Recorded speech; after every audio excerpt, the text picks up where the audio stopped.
Welcome to the AA Podcast, our little corner of the web where we are not afraid to discuss tough questions like, when did nutrition, health, movement, and stress management become alternative medicine? Where we embrace challenges in all aspects of life to become healthier and stronger versions of ourselves. And where food and movement are the best kinds of medicine, and cooking meals at home is a revolutionary act. Hello, and welcome back to another episode of the AA Podcast. This is Ashley Olson. And I'm Andrea Crane. Oh man, Andrea, we had some technical difficulties today. The gremlins are raging for Yeah, sure. they are. Hopefully, all goes smooth with this episode recording. But yeah, no joke. Apple costs a whole lot of money, so they should work every time. Right. That's just my take.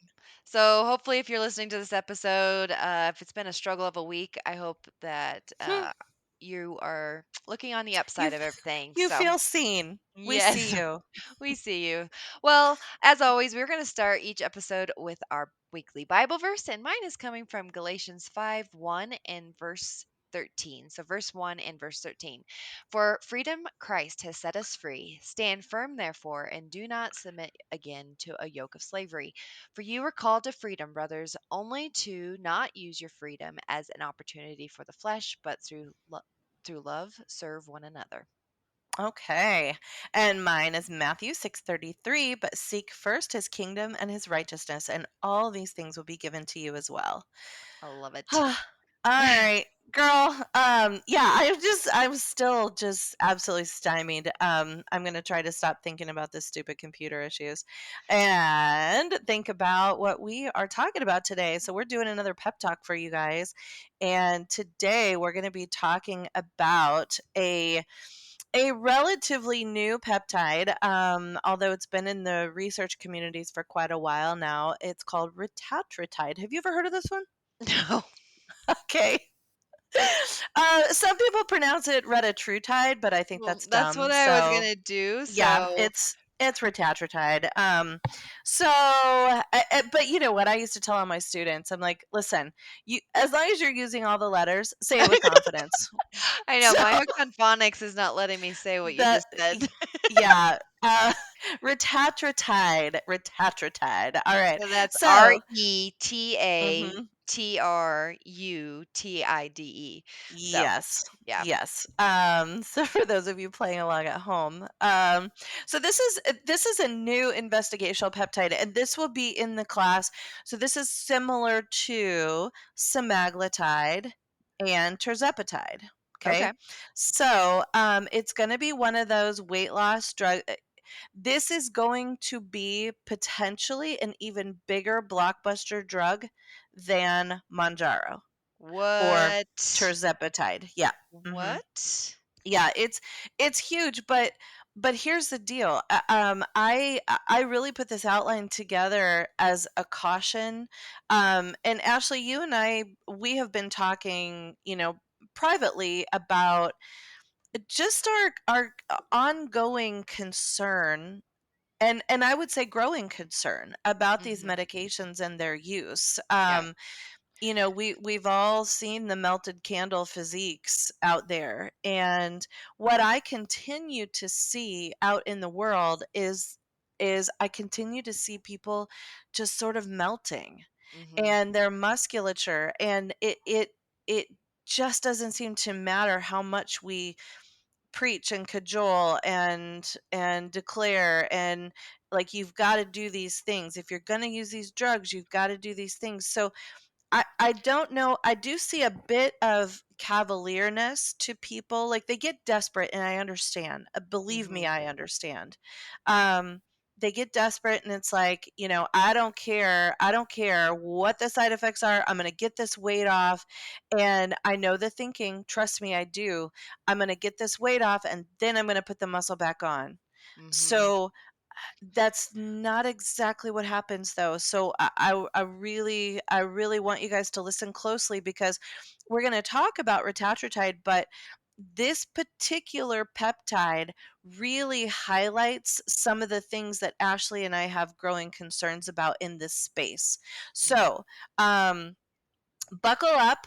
we're going to talk about this drug and all the ins and outs of it. We're going to compare it to the existing GLP-1s and yeah, and just kind of talk through this. So this is your primer on the brand new GLP-1 called Retatrutide. So I'm just going to dive in. Do you have any initial questions?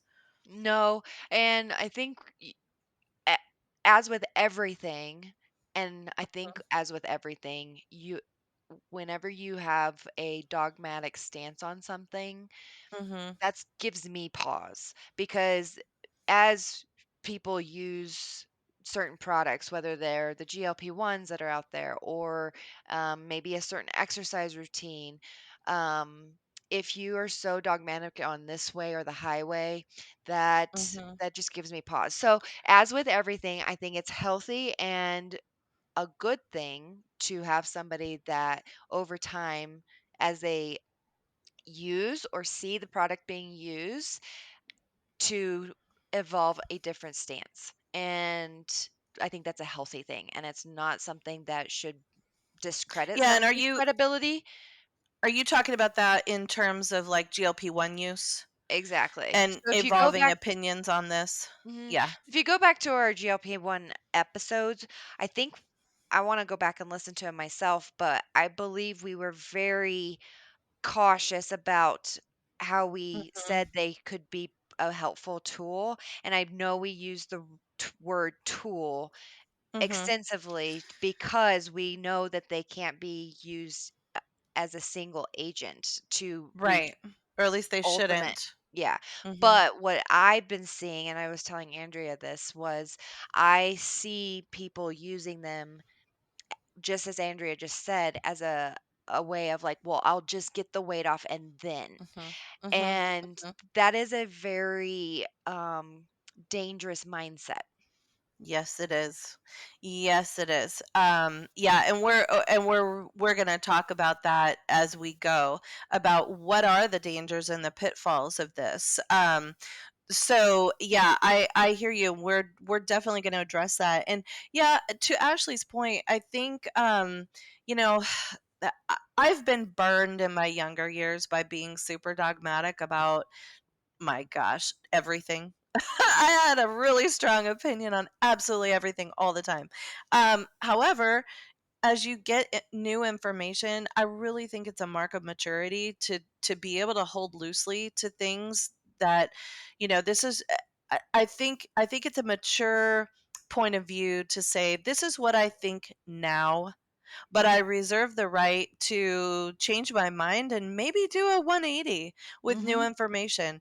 And so I do feel like my opinion and yours as well in our private conversations, have, they are evolving, and it's subtle. But I will say, since we recorded the previous GLP-1 episodes, I probably have more misgivings in my mind now than I did at the time. There are more cautions, there are more red flags, there are more flashing lights. Um, so yeah, just and I hope you listening out there. I hope you hear that, take it in, and uh, yeah, I guess do your own synthesis and see how this applies to your life. But yeah, so let's jump in. That sounds good. Okay, so retatrutide is, like I said, it's considered a GLP-1, but it goes a step further. So this is a fairly new investigational peptide that was originally developed by Eli Lilly. And you know what? I wish that I had hunted down the year that it was developed. Ashley, maybe you I'll can try to hunt do that that up. while you do that. Um, yeah. So it is currently, at the time of this recording, which is June of 2025, it's currently in phase 3 trials. Now these are the final human trials that are 2019. done. 2019? Hmm. Okay. The Yeah. first two So, phase clinical trials were conducted in 21, 22. okay, perfect. So, yeah, so since its inception in 2019, um I wonder if the research community has had access to this prior to that, because Hmm. Lilly might have hopped on it. However, where we are now is it's currently in phase 3 trials, and it will likely be commercially available in 2027. Okay. Wow. Now that's a pretty tight timeline for a drug, Yeah. but it's kind of what's called a Me Too drug, where they, you've seen it before, where one drug company will have like this blockbuster drug, and then other drug companies will say, oh, we're going to tweak the structure just a little bit, and then we'll have one too. Those are called Me Too's. So this is a little bit of a Me Too drug, but it's got some novel activity as well. So when we talked about semaglutide, right? That's the OG, Mhm. and that one is the true GLP-1. That's all it does. Okay. It's a Yep. glucagon like peptide. Now, this one also, when we talked about tirzepatide, we said, oh, it's a dual agent, right? It does two things. So it's a GLP GIP. That's right. So it's got that glucagon like peptide, but then it's also the glucose dependent insulinotropic polypeptide. So it kind of functions within the insulin space. But then this one goes a little further, and it is a glucagon receptor agonist. So it functions like glucagon. And where the next thing I'm going to talk about are those mechanisms of action. And so we're going to go through each one of those, and you're going to see, based on this mechanism of action, you're going to see the problem. Okay. Okay. All right. So, the first mechanism of action, if you recall, GLP-1 agonist, this is what semaglutide and tirzepatide both do. Okay. So this has the impact, that glucagon like peptide has the impact of delaying gastric emptying. So you feel full for longer, right? You fill Mm. up quicker because your stomach doesn't empty. Then it also reduces your appetite. Now, Retatrutide doesn't seem to have the appetite reduction capability of something like a Tirzepatide. Tirzepatide seems to be the best for that. But interestingly, Tirzepatide is also made by Lilly. So Manjaro and Zepbound, both made by Lilly. Okay. Okay, so they are really becoming the juggernaut in this space. Now, that GLP-1 activity also enhances insulin secretion. Okay, so insulin, I want you guys to get this in your mind. Insulin kind of becomes the enemy. A lot of times we talk about insulin resistance, and we talk about, oh, you don't want insulin spikes, and insulin's bad, bad, bad, bad. Well, actually, it's a lot more nuanced than that, because Mm. insulin is anabolic. Okay? Insulin is anabolic. Anabolic means muscle building. Think anabolic steroids, right? Like Arnold Schwarzenegger, anabolic steroids. Okay.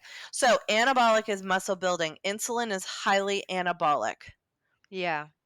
Which is a Mhm. whole nother podcast I want to do on these devices that everybody's now wearing. Oh, yeah, yeah. No, write that down. We should definitely do that. Yeah. Okay, so yeah, insulin is highly anabolic.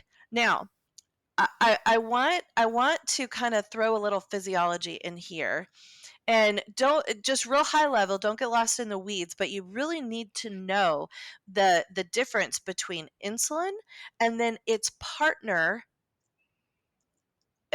which is called glucagon. Okay, so there's insulin.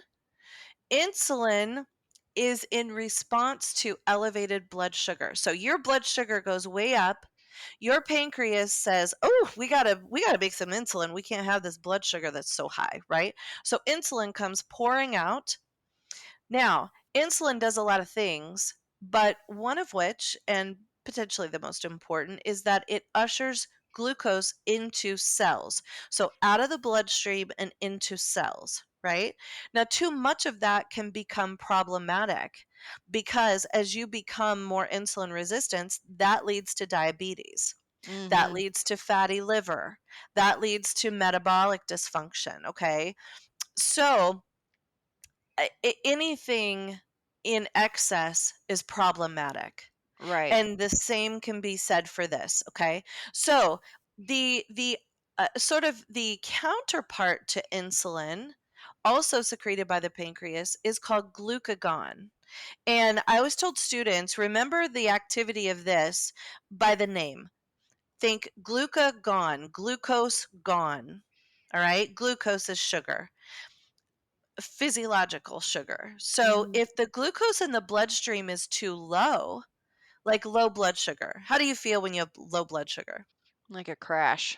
Yeah, you crash, you get dizzy, you get shaky, you get clammy. All right, so Nauseous. nauseous, yes. So actually, low blood sugar is more of a medical emergency than high blood sugar is. Mhm. Okay, so low blood sugar, you'll die if your blood sugar goes too low, Mhm. because we need it.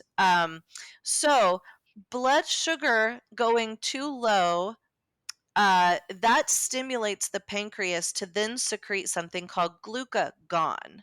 Now, what glucagon does is it releases stored glucose from the liver. So the liver stores glucose in the form of glycogen. All right.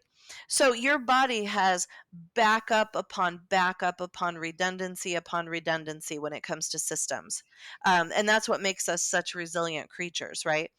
But glucagon will cause the release of glucose in the form of glycogen from the liver. Okay, so um, you keep that in mind. So insulin, we said, was anabolic, muscle building.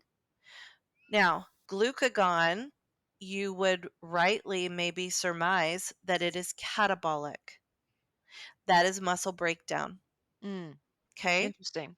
Yes. So glucagon has catabolic activity. This is skeletal muscle breakdown. Okay. Okay. So let's see. GLP-1, we talked about what that activity was. Now let's go to GIP agonism. That's the second activity. Now we've roped in Tirzepatide, right? So Yep. semaglutide only has the GLP-1.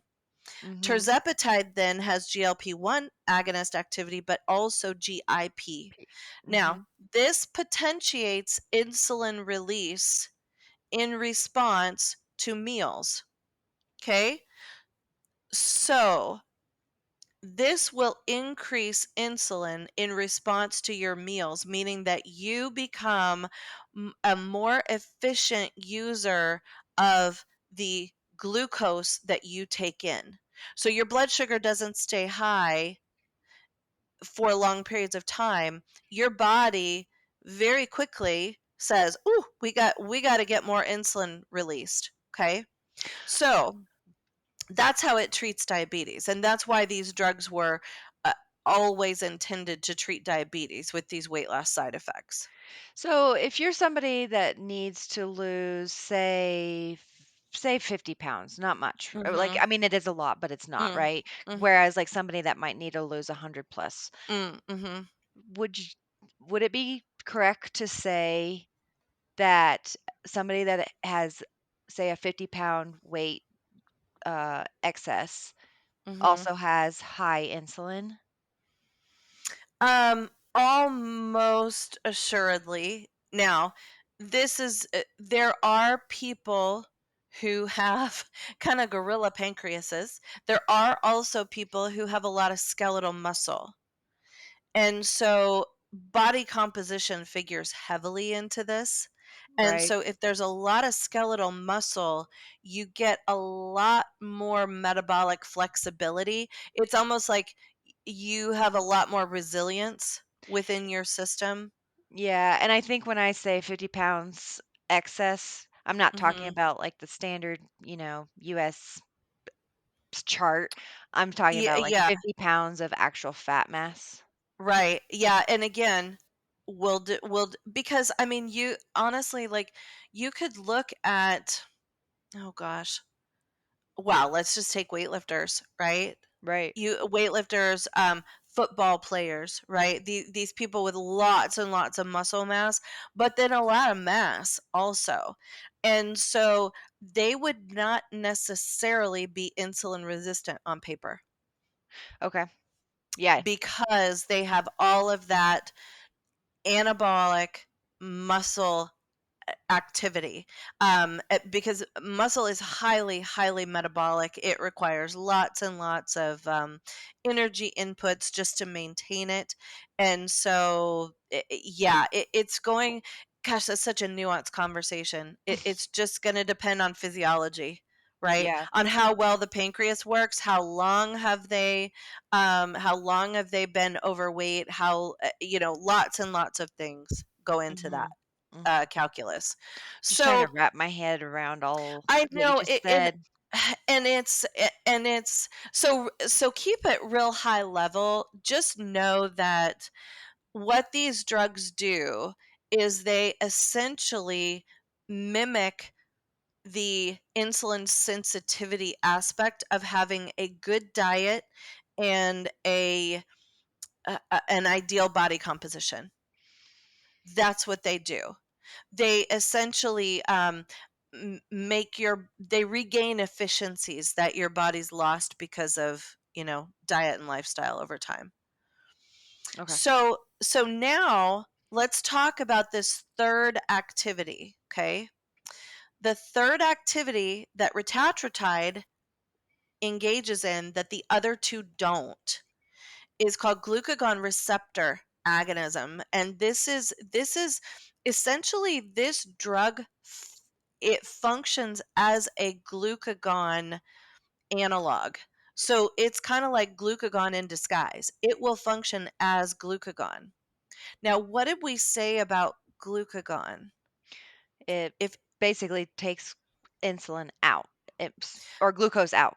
it So, takes glucose out of the bloodstream, right? right. Actually, no, sorry, that it's just backwards. Insulin takes glucose out of the bloodstream. Glucagon introduces sugar into the bloodstream. Okay, so glucose is gone, right? And the body secretes glucagon. So it looks around and says, hey, glucose is gone. We need glucagon, meaning your blood sugar is too low. So we got to get that blood sugar into the bloodstream. So you might be saying, well, that's a weird activity for a drug, especially for a diabetic. We're trying to reduce the blood sugar in a diabetic. Well, yes, except that remember, you've got those other two activities that are also happening. So you have insulin secretion at the same time, right? So normally the body would either secrete insulin or glucagon. It's not a dual thing. Though those things, eh, it's a bit of an oversimplification, but those things don't happen together. It's kind of an either or because the conditions under which they occur are wildly different. However, now you've got this drug that enhances insulin secretion, but then it also acts as glucagon. So it's kind of like enticing your pancreas to make more insulin, but then also at the same time, we're going to give you glucagon in the form of this peptide. So what this does is, and I know it's complex. It's a very complex set of mechanisms because it's a triple agent. It's doing a lot in the system. But where retatrutide is incredibly effective, and I want to talk about this for a minute. There is this spate of non-alcoholic fatty liver disease. Okay, so if someone has got a lot of excess weight, if they've got a lot of excess visceral fat, that is a breeding ground for what we used to call non-alcoholic fatty liver disease, because back in the day the only people that got fatty liver disease, like these steatotic deposits in the liver, the only people that got that were alcoholics. And Mhm. then that then can lead to cirrhosis or cirrhotic liver. But now it's so common that they've renamed it. Now they call it, so we're no longer using the acronym NAFLD or non-alcoholic fatty liver disease. Now it's being called MASLD. This is metabolic associated steatotic liver disease. So this is the liver disease that is specifically related to metabolic dysfunction. Which Okay. to me is like red flashing lights. Yes, no, this is huge. This is huge because there's so much metabolic dysfunction. And so, where this drug really shines, and I think when it comes out, it probably will be approved for use eventually for this metabolic associated fatty liver disease because it is so, so good at getting fat out of the liver. And the way that it does it is pretending to be glucagon. Hmm. Because remember, we're backing that glycogen, all that excess sugar, we're backing that out of the liver. And that's what made the liver fatty in the first place, was way too much sugar all of the time. Mm-hmm. Okay? So, um, so it's got this really significant glucagon activity. And this is absolutely critical, okay? Because remember, I said insulin is anabolic, muscle building, glucagon is Catabolic. catabolic. Yep, it's muscle breakdown. Mm-hmm. Keep that in mind. That is the additional activity of this drug, is a huge, huge impact on glucagon receptors. Okay, so kind of tuck that away in the back of your mind because we're going to get there. So Okay. this drug increases glucagon. Mm-hmm. Okay. It actually acts like glucagon. It's called a glucagon analog. It's not a secretagogue. Does that make sense? So it doesn't cause the body to secrete more glucagon because remember, the body is secreting insulin. So it's not going to secrete glucagon at the same time.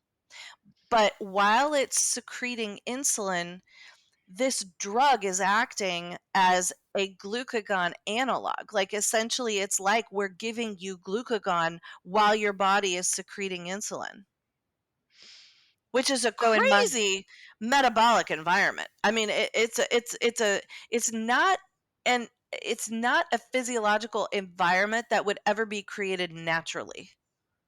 yeah. So in my mind, before we get to Mhm. the Yep. rest of Yep. this, and I honestly haven't looked at the rest of the outline. But in my mind, if it increases glucagon and that's Mhm. catabolic, we're Mhm. losing more muscle mass, Yes. which is Yes. already Yeah. something we don't No, have a lot of. and we're gonna get there because I'm gonna talk about the clinical outcomes of some of these Mhm. trials. Okay. But yeah, no, you're absolutely tracking. Okay. So so now when we compare these drugs, we've got semaglutide, that's the Mhm. OG, that's one Mhm. activity. We've Mhm. got tirzepatide, that's the Mhm. GLP-GIP. Okay, Mhm. two activities, dual agent. Now we've got this retatrutide. This is a triple agent. Now, retatrutide, because of that activity with glucagon, it increases caloric burn and fat oxidation. Okay? Which sounds good. Sounds good. Sounds good. However, when serum glucagon is when your levels of glucagon, either from your body or because of this drug, when that's increased, it suppresses the anabolic activity of insulin. It suppresses the muscle building activity of insulin. So Okay? you can be lifting all the weights, you can be Yeah. eating all the protein Mhm. Mhm. and be on this drug to lose weight. Mhm. Yeah.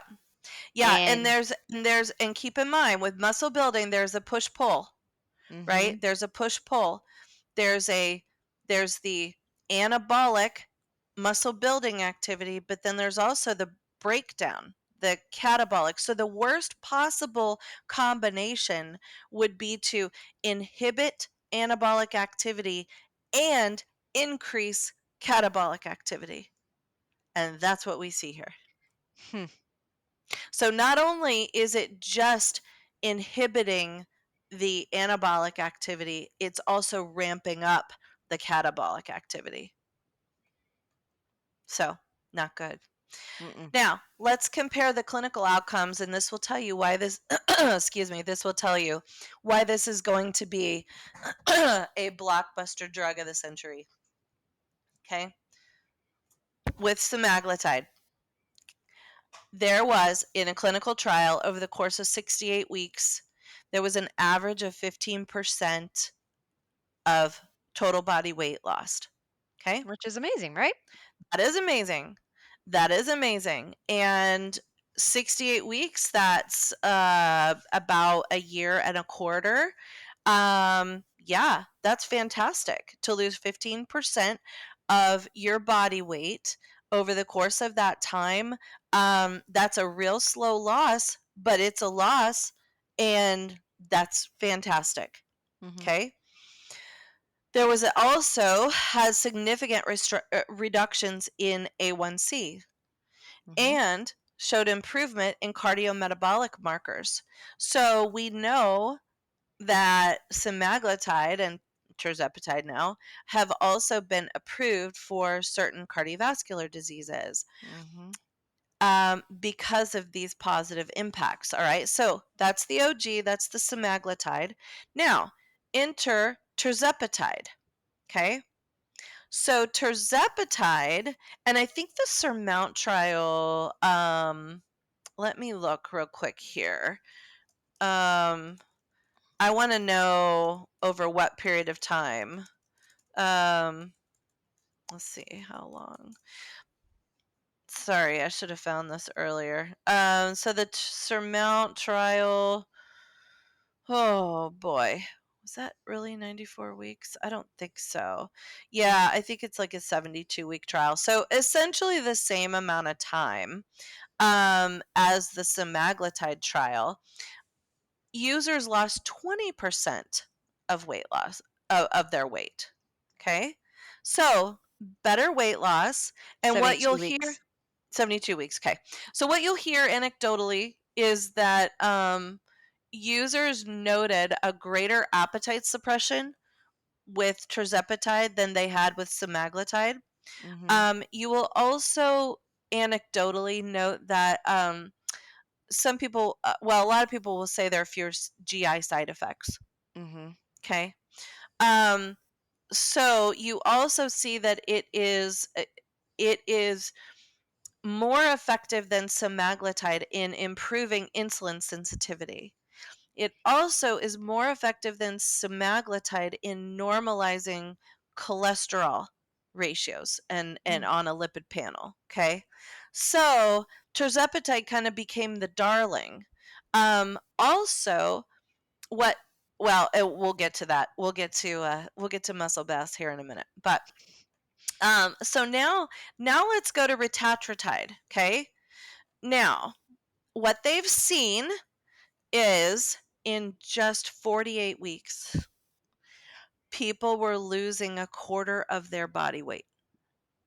48 weeks. So, just a reminder, semaglutide was 15% in Uh, uh, 68 weeks, yep, yep. and then tirzepatide Tirzepatide was 20% in in 72 weeks, right, or essentially the same. I mean, and 4 weeks, yeah. then retatrutide, I whatever, know it's a tongue twister. Retatrutide. Mm-hmm. is 24% in 48 weeks. Yep, that's That's crazy. significant. That's significant. Okay, some patients in these trials lost greater than 30% of their body weight in the course of a 48-week trial. Okay. So, um this is interesting. This is Yeah. interesting. So, stay with me here. It showed reductions in A1C, which of course, right? It also just completely reversed fatty liver disease. Hmm. Okay. It improved fasting glucose, it improved fasting insulin, improvements in lipid panels, improvements in blood pressure, but I submit that's a side effect of just getting the weight off, Right. right? Right. Okay. So, with all that's what the hoopla is about. And So that's why sounds incredible. it does sound incredible. We should put it in the water. No, Seriously? so you know what? I say that kind of tongue in cheek, but believe it or not, there were actual board certified clinicians that made statements like we should put statins in the water. Yep. Yeah. Mhm. Okay. Anyway, that's your medical community. Okay. So cautions, risks, side effects. Let's talk about these. So with retatrutide, it's all the usual suspects, okay? It's nausea, vomiting, diarrhea. I also want to speak to you guys. I am seeing so many reports of other side effects. In particular, there is an exhaustion Mm. that a lot of people talk about with Tirzepatide, Yep. okay? That is not there with Semaglutide or doesn't seem to be quite as pronounced. So, there's fatigue. I also am seeing vision loss, like significant vision loss that may be permanent. Yeah. Um, okay. And that's not on the it's not in the literature, but you crawl around on these discussion boards and you see what people are really experiencing, and that'll tell you something. And I Mhm. know it's not study data, but it's what people are experiencing. So, Well, I'm also wondering with these studies, are they checking like vitamin levels and other, mm-mm. yeah. No, they will select for a pretty standardized set of patients because they've got very specific inclusion criteria for their studies, right? So Mhm. they'll get a pretty homogenous group of folks.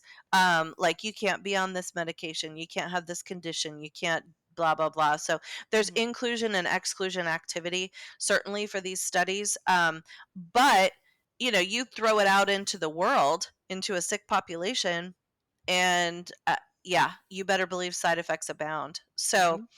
so there's also constipation, and to the point of bowel obstruction, also with this drug, as with the others. There's also potentially injection site reactions. This is another injectable. It's a subcutaneous injection, just like semaglutide, tirzepatide. Okay. Now, I want to spend most of the rest of our time talking about the specifics of muscle loss. Okay. Mm. So, with retatrutide, remember the people lost an average, I think it was an average of almost a quarter of their body weight in 48 weeks. So, in that trial, 40% of the total weight loss was lean muscle mass. Mm. 40%.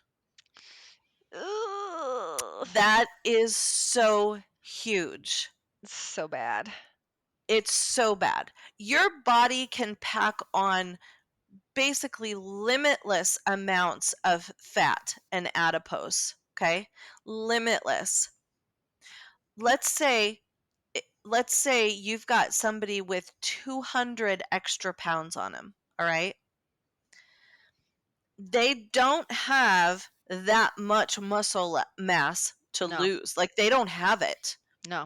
But yet 40%, up to 40% of that weight loss, if you lost 200 pounds, It's the where's your whatever muscle muscle go? mass that That's you did have. Yeah, it's gone. Mm. It's gone. Okay. And I also like, what's the average age of these people? Oh, you have it. Believe me, we are getting there. Yes, we are getting there because that's where this becomes really problematic in my mind. Um, so the muscle loss on retatrutide. So here's the order of events.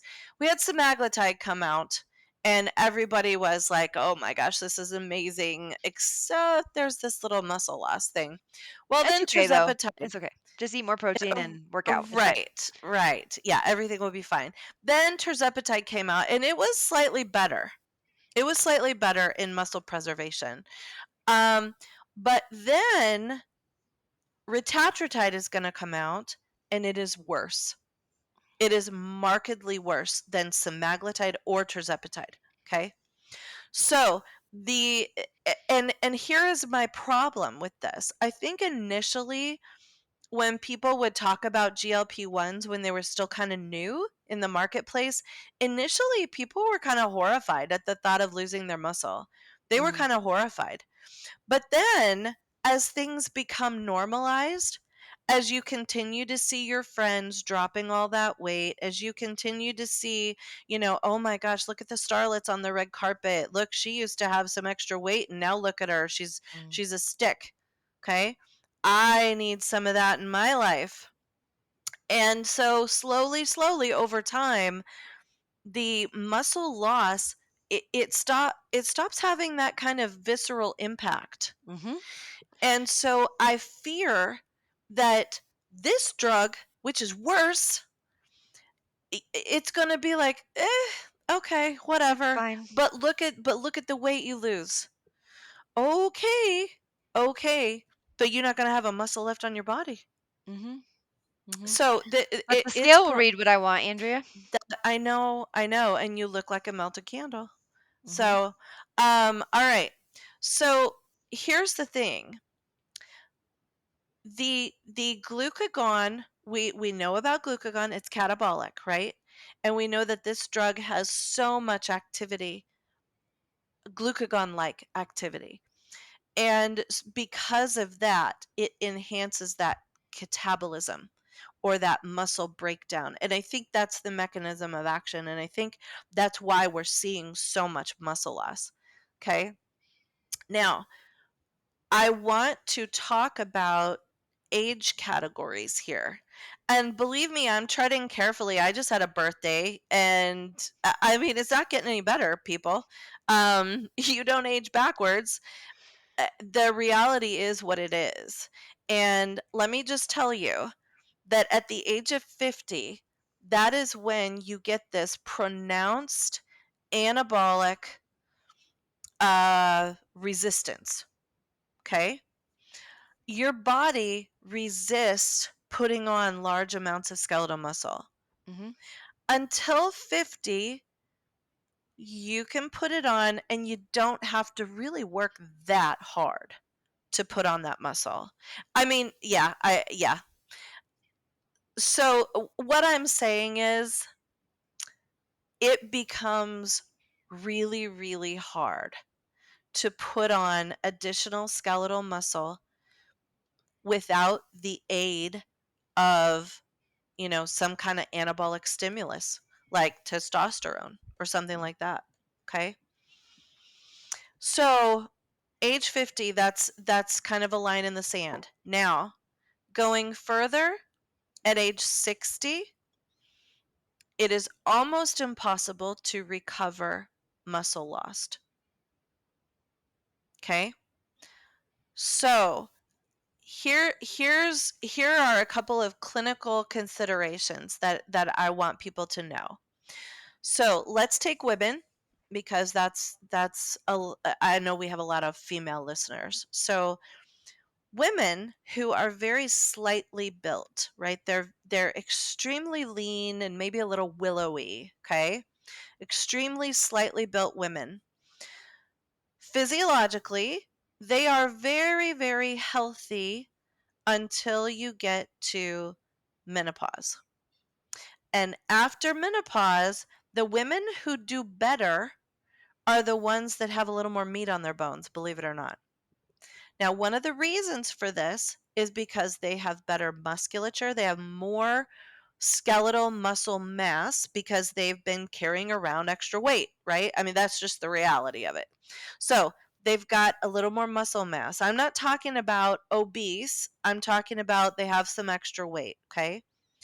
But also what that's done is it has increased the density of their skeletal tissue or their bone mass. So they have increased bone mass, they have increased muscular density, and their long-term outcomes are better than someone who is like real skinny. Mm, Okay. So keep that in mind. Now, so as we talk, one of the biggest contributors to disability as we age is loss of muscle mass. Okay, so as you lose all of this weight on these drugs, you are losing this muscle mass, but also your skeleton now does not have to carry the weight that it once did. So what happens to your bone density? goes down. Yeah, and you become osteopenic, you become osteoporotic, and then you have an increased propensity for disability because of broken bones and fractures. So it's in my mind, well, I'm going to get to the contraindications here in a minute. Um, so the clinical implication for this is that retatrutide very much has the ability to exacerbate what we call sarcopenia Mm-hmm. in older adults. So you see this all the time. Sarcopenia is that age-related muscle loss. Mm-hmm. Okay. How difficult is it for your patients or your clients over like what 65, 70? How difficult is it for them to put on muscle? I mean, it's very difficult because most Mhm. of them have little to no protein intake, Mhm. That's and right. they've had most of them have had less than a year, but most, if I'm being generous, definitely less than 5 years of consistent weight training. Mhm. So their history, remember, Mhm. every decade you age, their whatever you did in that previous decade has implications on the next Mhm. decade. Yep. So if you have a 60-year-old person that has hit and miss weight training history, Mhm. hit and miss protein intake, like, it's not Yeah. impossible, but it's definitely Yeah. gonna be very It's a much a full-time job. full-time job. Yeah, exactly. Mhm. So, yeah, it's hard. And Yeah. it's already hard. I'm 40, and to get what protein I want in on a daily, it takes dedication. It doesn't just come Mhm. naturally. And all these people that don't want to put some effort in, well, Yeah. you're gonna reap those consequences.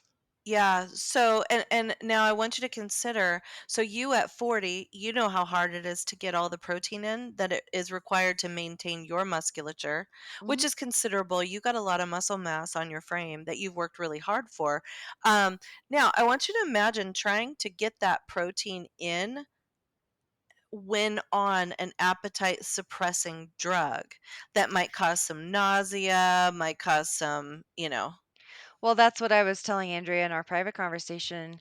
Like I had a client, she was my first one that came in. I believe she was on Wegovy first and then she switched to Zepbound. Mhm. And like So for literal those, Wegovy is the semaglutide for weight loss, hmm and Zepbound is the Tirzepatide for weight loss. Yeah. yep.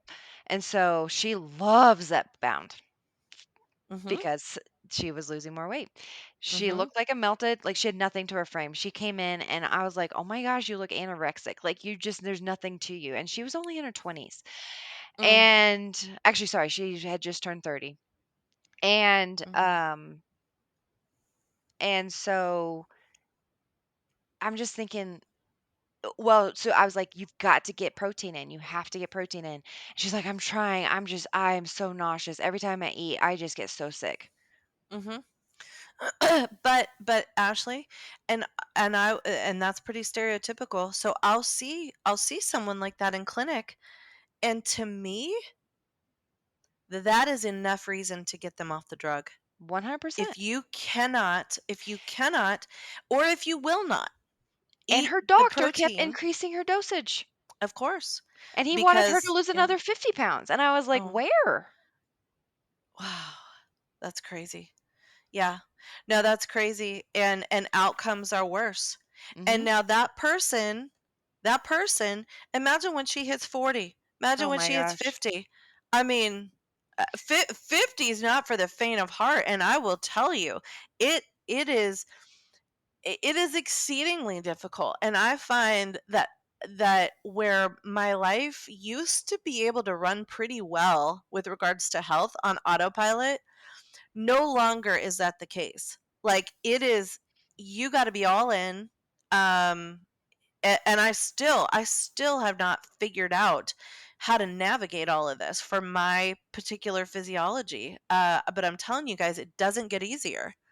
It Mhm. doesn't get easier. Well, and Um I would argue that you might be on running on quote unquote autopilot, but you're not in reality. r Yeah. No, you're making decisions, for sure. You're making decisions. No, but your body might be able to keep up for a certain time and a Mhm. longer time than maybe most people could into your Mhm. 40s. And Yeah. so but what that is, it's going back to what I said, every decade is a Right. implication of what the next Yeah. decade will be. Yeah. So your No, autopilot that's might be able to go for 3 or 4 decades Mhm. before it's Mhm. like, nope, not doing Yeah. it anymore. Right. Or it might be you went for 3 decades and then you hit 40 and it is like a Mhm. shitstorm. Right. No, So that's absolutely right. everybody's different. And so you might be in your 30s or even 40s and you're like, "Yeah, I feel fine. Like it's fine. I don't need to Mhm. be listening to these people. I don't Mhm. really need that much protein. I feel like I'm doing just fine." Right. But the implications of not dedicating purposeful planning to your nutrition Mhm. and wellness in the decades that Mhm. you are running optimally and maybe quote unquote autopilot is Mhm. going to be detrimental. Yeah. Yeah. No, I hear you, and that's absolutely the case. So, let's kind of bring this home. So the cautions are, and I know this sounds crazy, but risk of excessive weight loss. Mhm. Because again, some people lost greater than 30% of their body weight, and that can start to become concerning because people lose, well, you see this in the bodybuilding community, right? Like, they're always trying to guard against this sense of dysmorphia, because Mhm. when you look at yourself, no, not quite enough yet, nope, Yep. still got some more to lose. Or they look at their loose, hanging, saggy skin and think that, nope, still got a ways to go. No, you own that. That's yours forever now. That's yours forever unless you get it surgically removed.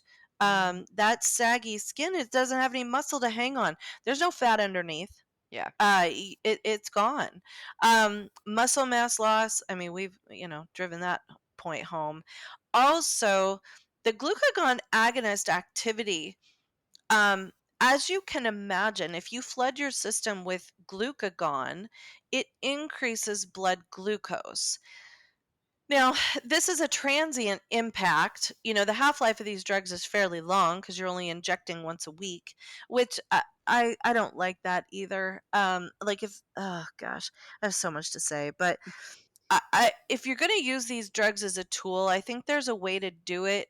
But it really needs to be in the hands of a skilled and present clinician who gives a crap about what's happening to you and is willing to have really, really frank conversations with you.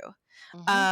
Because if somebody is just like giving you a drug like this and just putting you on autopilot, uh, that that's not a good way to manage this. Mhm. Um, so yeah, there are also the other concerns: pancreatitis, gallbladder disease, potentially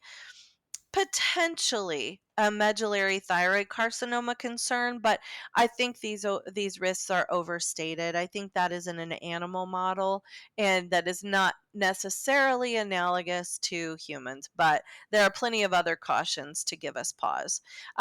So it contraindications, like if you have a history of of any kind of endocrine cancers, if you've got a history of pancreatitis, if you have a history of like severe GI disorder, like intestinal obstruction, bowel obstruction, um, any kind of intestinal blockage, if you have severe issues with constipation, probably not for you.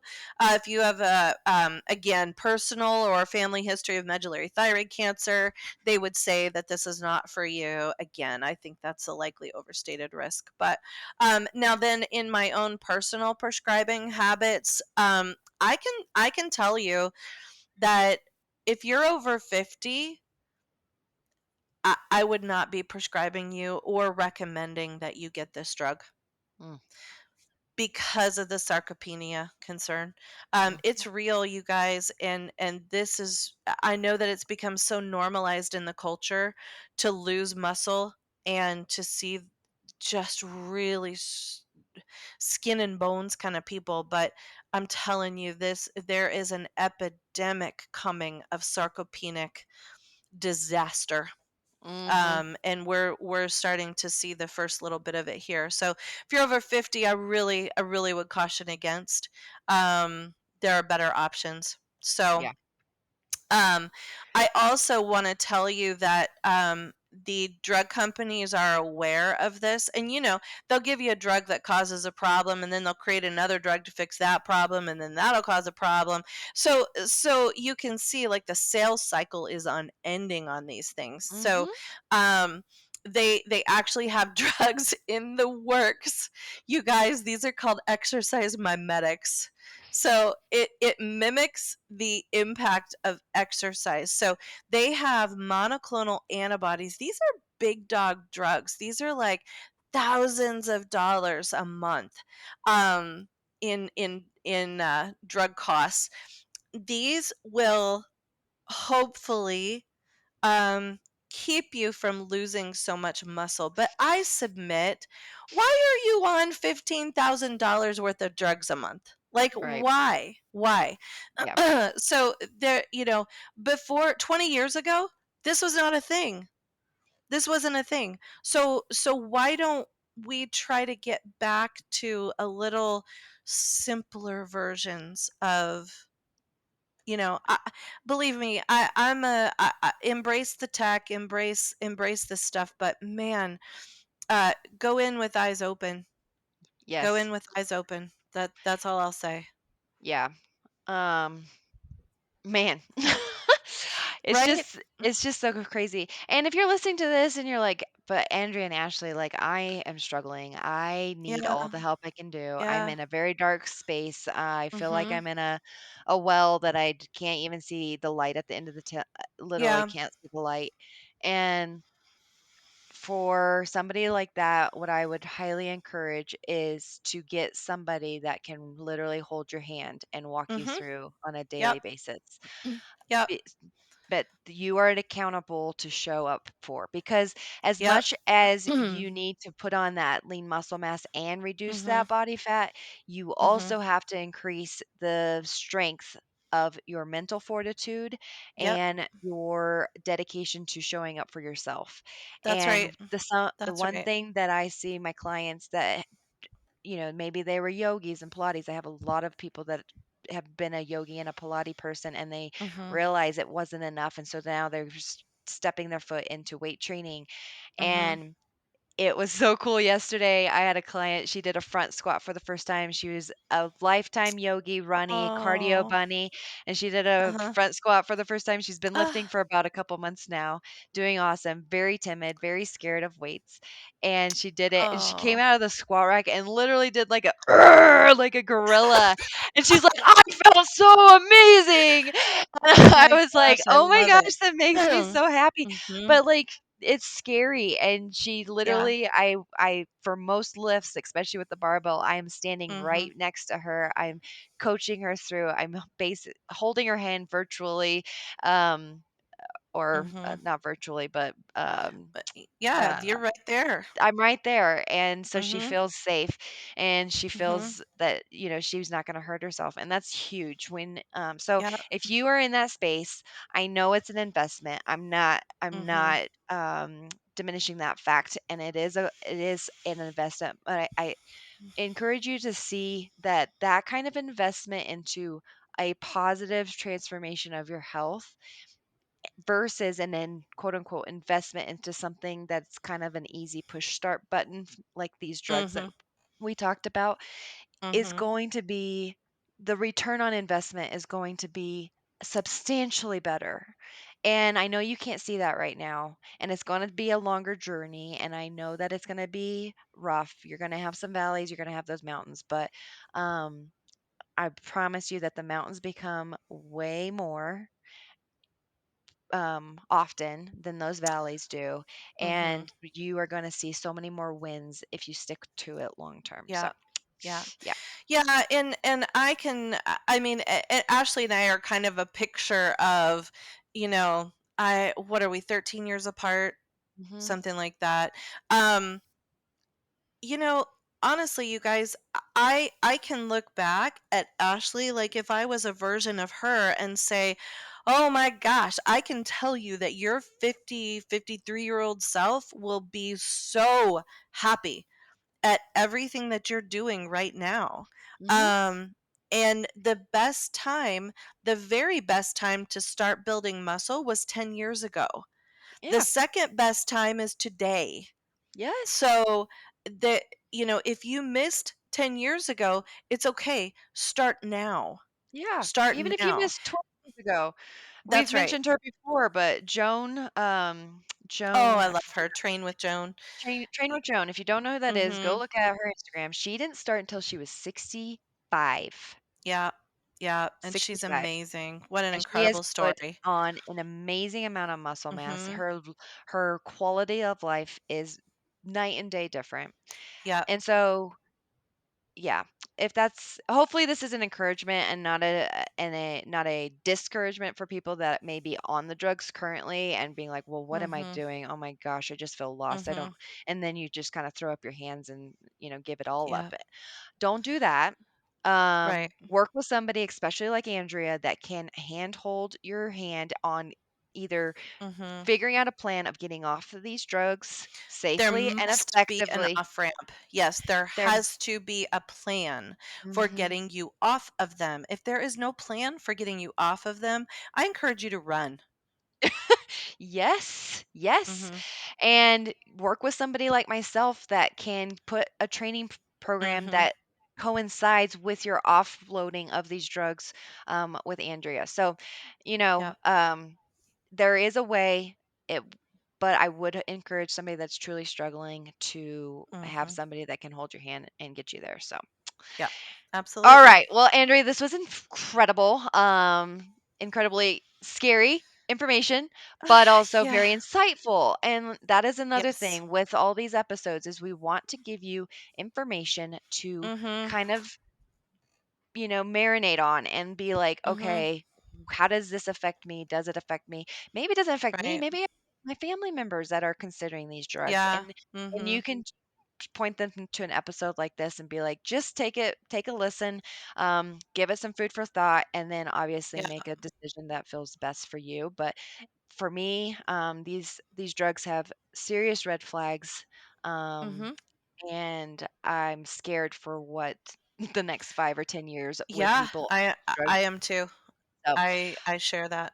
Yeah. yeah. So if you have questions, if you have concerns, if you are wanting some more information on maybe what steps could look like to help you get off some of these drugs or prevent you from Mhm. needing to feel like you need to be on these drugs, please reach out to us. We're always willing to help and figure out what the best Yeah, ask us option is for you. questions. Mhm. Absolutely. And if you're feeling after this episode you're like, "Holy crap, I need help." Andrea and I are both taking clients, so reach out to the information in the show notes. It's Rocky Mhm. Mountain Health Partners for Andrea, and then you can just find me at carfitness.com. But we would love to help get a plan that feels doable and Mhm. that feels like you can attain some success and some wins. So, with Yeah. that, we thank you so much for listening and we will catch you on the next episode. Bye.